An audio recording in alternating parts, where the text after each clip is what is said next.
mùa thu lo nhỏ có xìa. Chỗ này mát mẻ, thoáng và phong cảnh nó cũng đẹp ạ. Em áo đen này ơi, cho anh hỏi em ở bản nào đây? Dạ em ở bản Một Dề. Bộ quần áo của em là bộ có dân tộc người Vông Đen phải không? Nhỏ nhỏ ấy. Ừ.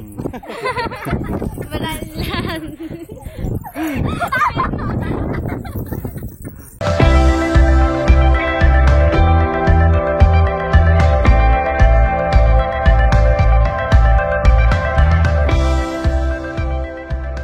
chào các bạn nhá. Bây giờ mình đang ở một địa điểm cực kỳ đẹp ở trên Mù Căng Chải luôn. Đây là bản Mồ Dề của Mù Căng Chải nhá. Các bạn nhìn thấy trên này view rất là đẹp luôn. Ở dưới thì là huyện Mù Căng Chải ở phía xa xa ở đây. Và ở đây thì có rất là nhiều trẻ con nhá. Các em bé rất là vui chơi. Đây là một nơi giống như một cái công viên ở Hà Nội của các em ấy.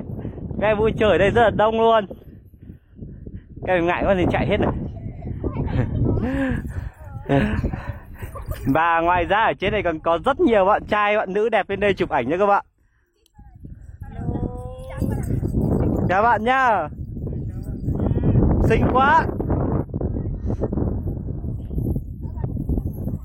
Thế các bạn này quay xinh chưa? Em áo đen này ơi, cho anh hỏi em ở bản nào đây? dạ em ở bản Một Dề. Xinh này bố mẹ cho ăn gì đây? Bố mẹ em ăn cơm thôi. Ăn cơm mà xinh này á? Chắc là về anh phải tìm mấy cô ăn cơm thôi. Đón anh về anh ăn cơm là anh khác đẹp trai. Đây này, nhìn các bạn đây rất là xinh luôn nhá.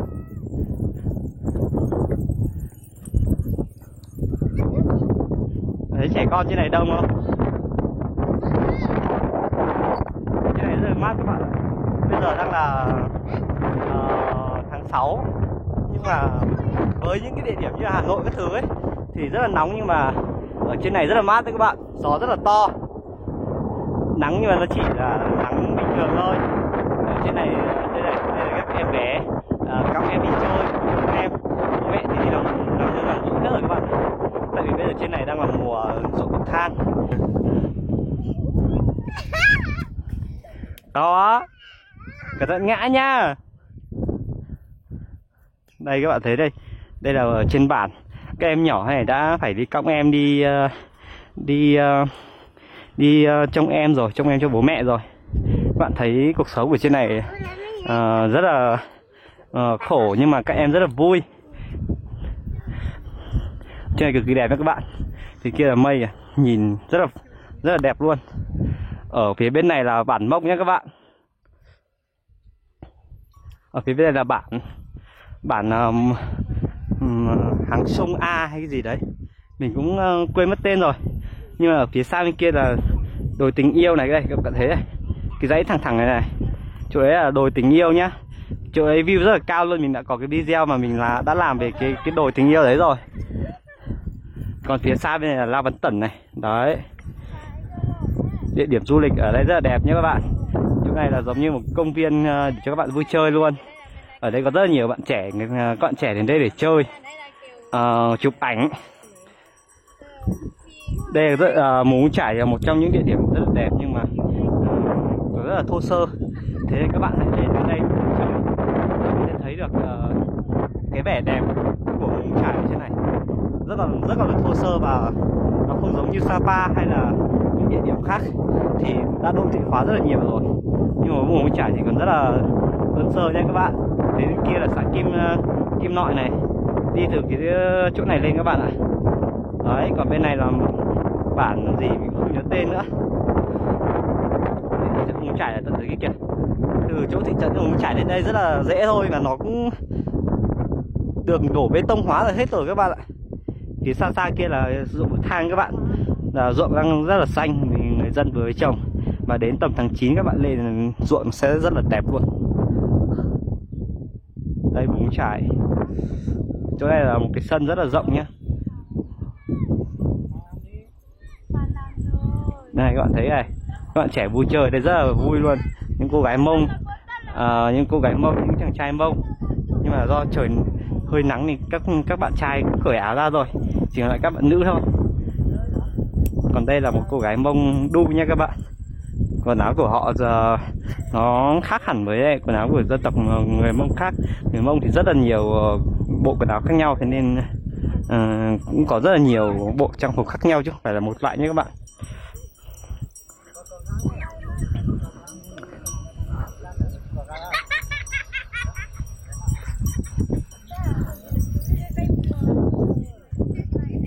Này, cô bé này rất là xinh nha các bạn nhá. Hello, anh cứ quay em lại.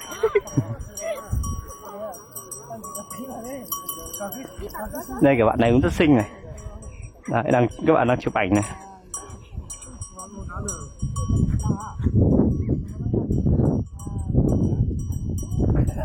Dưới kia là ruộng nhá, các bạn thấy hùng vĩ không? Nhìn núi non hùng vĩ không? Tuyệt vời không các bạn?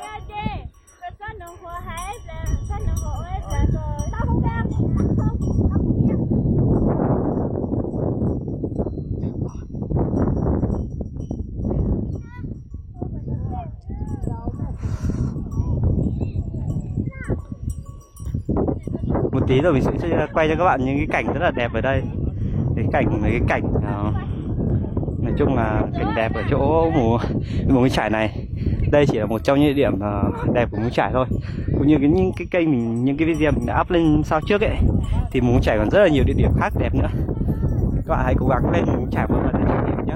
Dù mình hơi xa tí nhưng mình phải cáo các bạn là những địa điểm ở đây ấy, các bạn lên sẽ không phí đâu.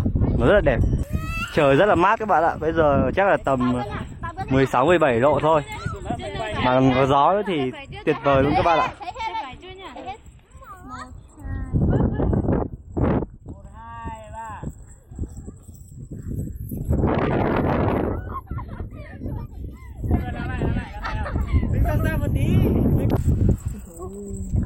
Em hôm nay đến đây cùng các bạn phải không? Dạ vâng ạ. Thế em có thấy chỗ này đẹp không?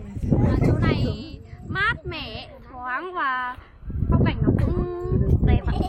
Thế em lên đây em có lên cùng người yêu không? Dạ không ạ. Thế á? Em không có người yêu, em làm gì đã có người yêu đâu ạ. Bị còn trẻ, bị còn muốn đi chơi đúng không? Đúng rồi ạ. Thế ở trên này chỗ em đẹp thế này thì không biết em có biết giới thiệu cho các bạn du khách đến đây chơi không, hay là mình chỉ đến đây chơi rồi mình ấy đâu? Em lên đây là để em tìm hiểu phong cảnh ở đây để em dẫn khách du lịch của em lên. Đấy. Các bạn muốn lên đây chơi thì liên hệ với bạn Nhi nhá. Bạn số điện bạn Nhi là gì nhỉ? 0134345.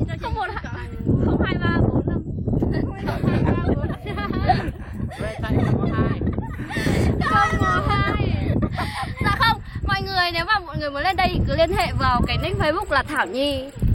Rồi các bạn lên đây thì hãy liên hệ với nick Facebook Thảo Nhi nhá. Thảo Nhi sẽ dẫn các bạn đến đây chơi cùng với các em nhỏ thế này rất là tuyệt vời luôn. Với cảnh sắc ở đây thì cực kỳ tuyệt vời, tại vì và hôm nào cũng có trẻ con chơi đây nhé các bạn. Tại vì đây là một cái sân như nãy mình đã nói ấy, là một cái sân chơi của trẻ em ở đây. Thì ở đây rất là nhiều trẻ em luôn. Cảnh cũng rất là đẹp, view rất là đẹp, không thua kém gì Sapa đâu nhé các bạn. Các bạn trẻ đây cũng lên đây chơi rất là đông.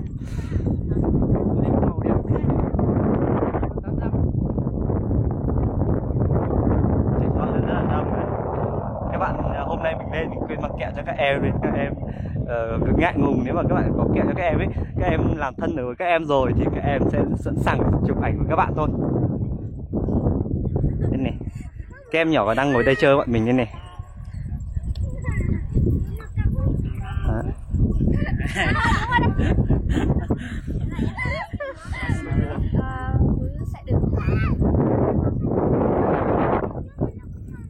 Trên này đang có một ekip chụp ảnh, các em đang tự chụp ảnh cho nhau. Chúng mày sẽ đứng ở cái chỗ cao cao đấy nhá, để tao đứng ở dưới để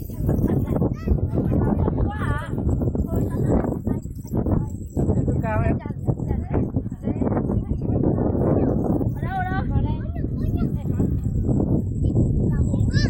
Trên này chơi rất vui nha các bạn.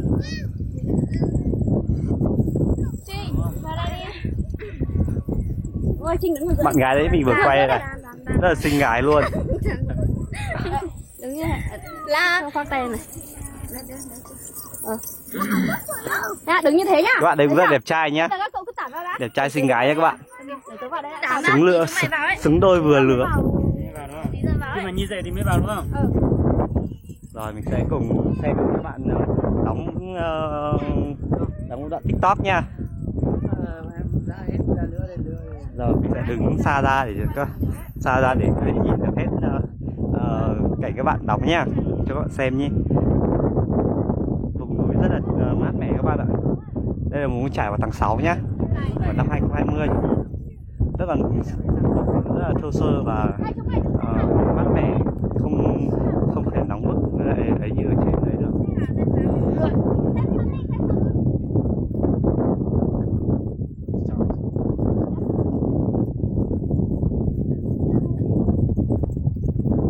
Đây mà anh quay phim nhé, anh chụp ảnh.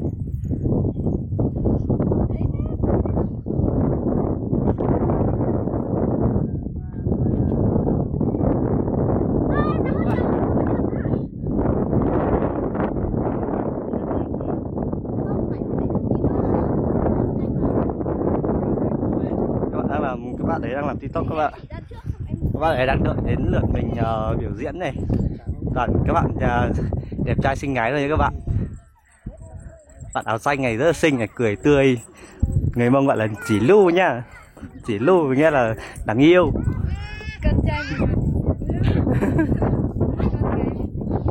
Thế á?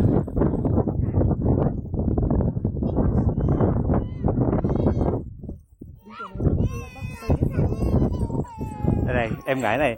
Anh cho anh hỏi là bộ quần áo của em là bộ dân tộc người Mông Đen phải không? Làm có khó không em? Thế á? Đây bây giờ em hỏi em này nha. Loại này nó khó hơn. Đâu lại là khó hơn? Loại này khó hơn à? Tại sao lại khó hơn này em? Nó là mấy cái này nhỏ nhỏ ấy. Và đây là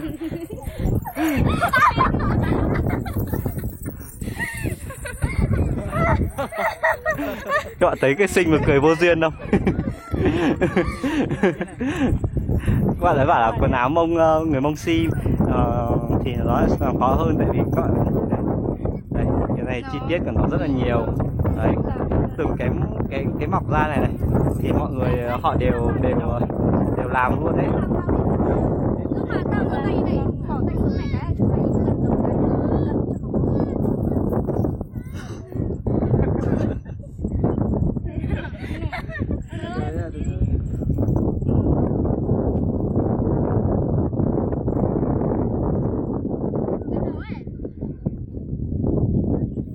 Đây rất là mát các bạn ạ. Mình rất là thích cái vùng đất này, tại vì nó quá tuyệt vời các bạn ạ. Trải địa điểm nó xa nhau nên mình tốn công đi thôi, nhưng mà nếu mà đã đi rồi ấy thì rất là mát các bạn ạ, rất là nhiều cảnh đẹp luôn, đi mãi không hết luôn các bạn ạ.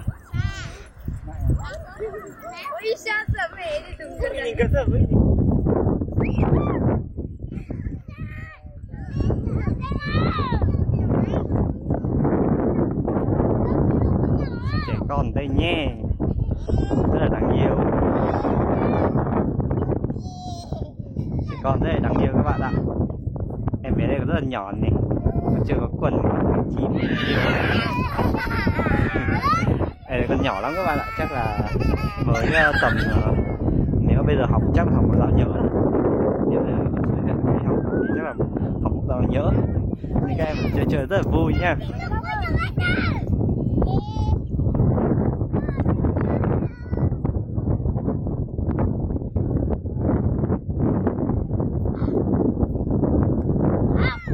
Các em bé rất là xinh nha, rất xinh và đáng yêu luôn.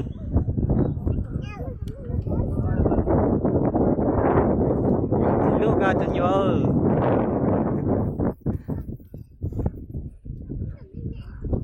Đấy, các em bé đây rất là đông.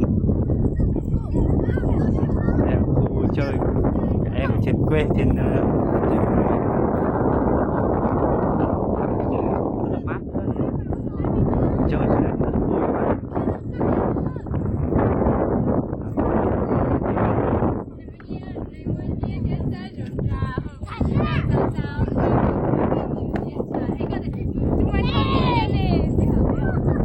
Em ơi, có thể hát cho anh một bài được không?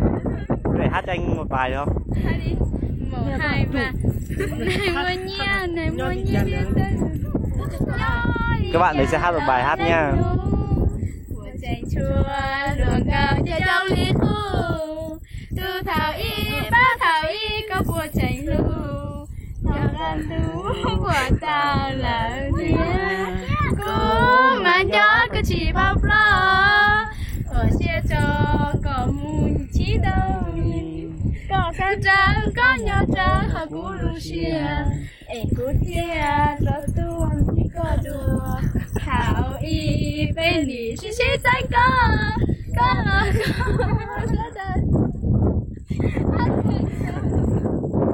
Đấy, các bạn hát hay không? Đấy là những bài hát của người dân tộc Mông nha, rất là tuyệt vời.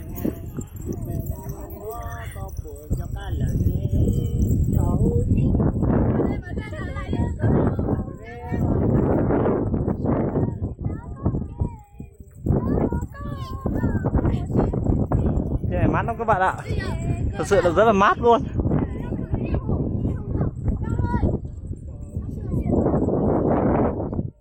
Ở dưới này thì dưới kia rất là xa, dưới kia rất là đẹp, dưới này có những con bò rất to này. Người dân người ta thả bò đây, bò đi ăn cỏ nhá. Ăn cỏ ăn ở đây thì bò sống, đỡ phải đi cắt rau về các bạn ạ. Sự là những bạn trẻ đây rất là xinh luôn, đáng yêu. Các bạn đến picnic thì phải.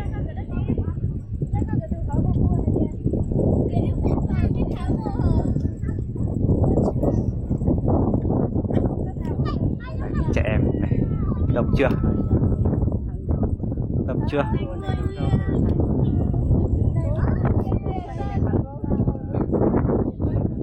Còn rất là bé nhá.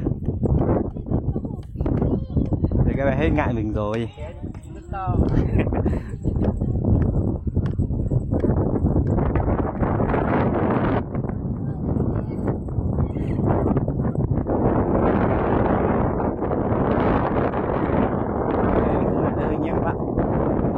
Để đến vùng trải thì các bạn hãy đến những địa điểm du lịch không biết thì có thể liên hệ mình để mình có thể dẫn các bạn đi chơi.